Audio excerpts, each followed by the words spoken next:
Hi, everyone. We are now officially in the season of Advent. And one of the traditions we have in the church is the Advent wreath. And I'm sure we're probably all familiar with it. We see it up on the altar throughout all the 4 weeks of Advent, and it has the 4 candles. And each Sunday we light a different candle. And one of them represents each of the Christmas virtues: faith, hope, joy, and peace. But there is another tradition in the church that we may not be too familiar with, and it is the tradition of the Jesse tree. You may be thinking, what is the Jesse tree? Well, the Jesse tree dates back to medieval Europe, and it was displayed in like windows and pictures about the lineage of Jesus Christ. Remember, back then a lot of people weren't able to read, but they saw the pictures and everything from Jesus all the way back to Abraham. In the prophet Isaiah, he predicts that a root shall sprout from the stump of Jesse, and Jesse gives birth to King David, and from there on we have the lineage all the way to Jesus.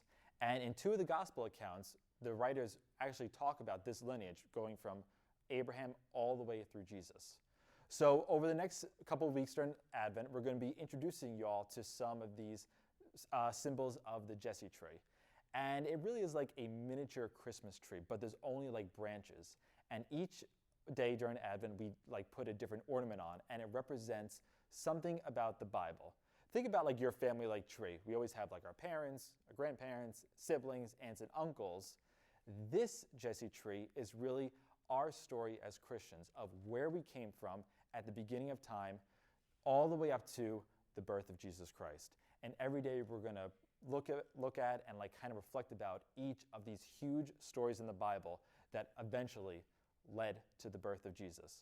So on this first day of Advent, the ornament we're going to put on the tree is a picture of the earth, and it's in remembrance of the Genesis account of God's creation.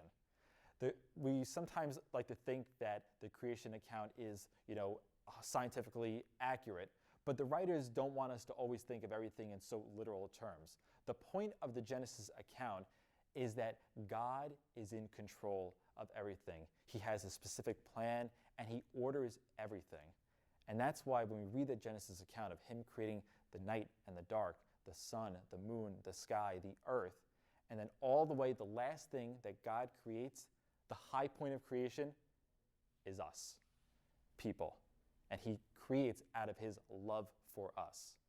So on this first day of Advent, let us remember how much God loves us, that he brought everything out of himself and made the world, and for us to live and to dwell in it and to be together as one human family. In the beginning, God created the heavens and the earth. Let us reflect upon that this Advent, on this first day, how God is in control of everything on earth. Even in the midst of these difficult times that we're in, God's in control, he loves us, and he wants us to be a part of his family.